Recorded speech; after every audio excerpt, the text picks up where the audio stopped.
My friends, today all the three readings speaks about one word, that is love. And even the scripture also speaks a great deal about love, about this one word, that is love. If you read the scripture, you will see how God loved his people, how God loved us, and we are called to show and to share that same love to one another. Even the 10 Commandments reminds us about this one word, that is love. Take the first commandment. The first commandment reminds us that we need to love our God with all our hearts, with all our soul and our mind. Even Jesus reminds us about this love, about this one word in the Gospels. He says to love our neighbor as ourselves. And loving those who loves us, it's very easy, isn't it? To love those who loves us is very easy.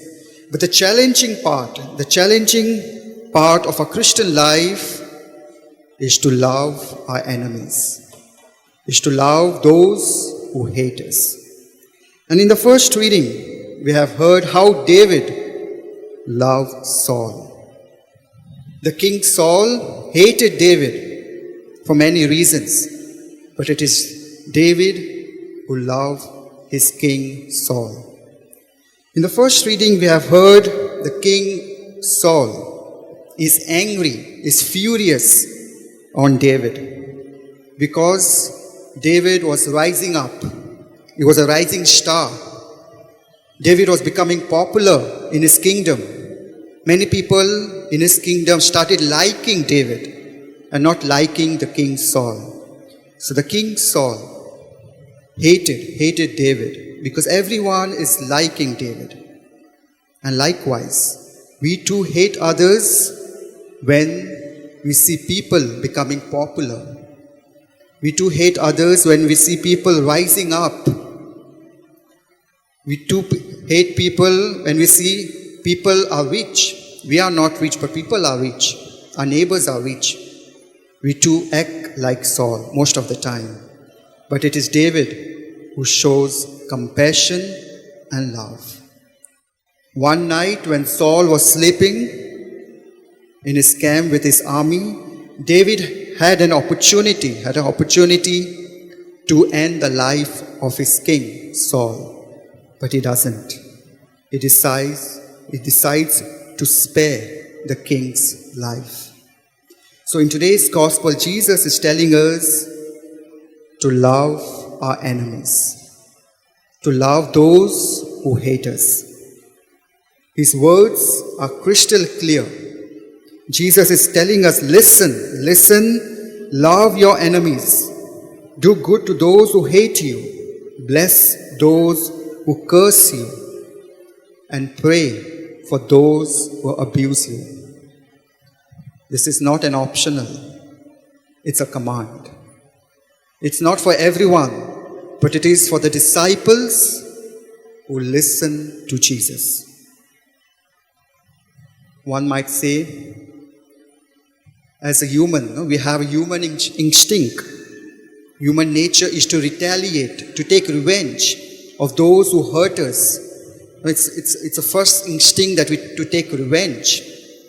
But Jesus provides the answer in today's gospel. He says, be merciful even as your Father is merciful. Be merciful. Remember, my friends, when we show love, when we show generosity, when we show compassion, we build human communities. We build human family. And when we show anger, when we are jealous, when we want to take revenge, we divide human communities. We divide human families. And if we show mercy, if we show compassion today, I'm sure God will do a beautiful things in your life. So let us forgive others. Let us forgive others. One might say, Why should we forgive those who have harmed us, those who have hurt us? Why should we forgive? It's a very fair question. It's a good question. But remember, God has always forgiven our mistakes. God has always forgiven our sins, our great sins, and He still forgives us. And so we need to forgive others their wrongs and their mistakes.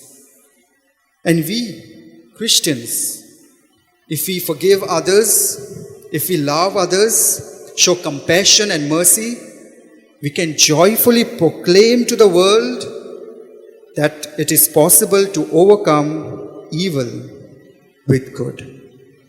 Overcome evil with good. So my friends, let us forgive others their own mistakes, maybe great or small. Let us have that forgiving heart. Let our heart be always merciful and compassionate. And sometimes it is easy for us to remember those who have hurted us, or perhaps to remember people who are constantly plotting evil in people's lives. We might remember, let's not walk that path. That's not the path to walk.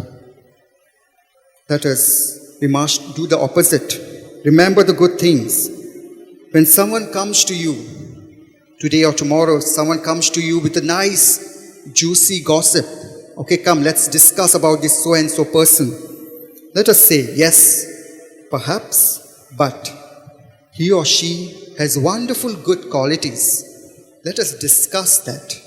Let us not discuss about the evil things. Let us discuss the good things about that person. That person is blessed with beautiful qualities. Let's discuss about those qualities. Turn the discussion around. And that's the path. That's the path we need to walk. The path of love, the path of goodness. So today's gospel is not a puzzle. It is instructions to live a good Christian life. And as disciples of Jesus, we are invited to listen to the Word of God, and to show and share God's love and compassion to others.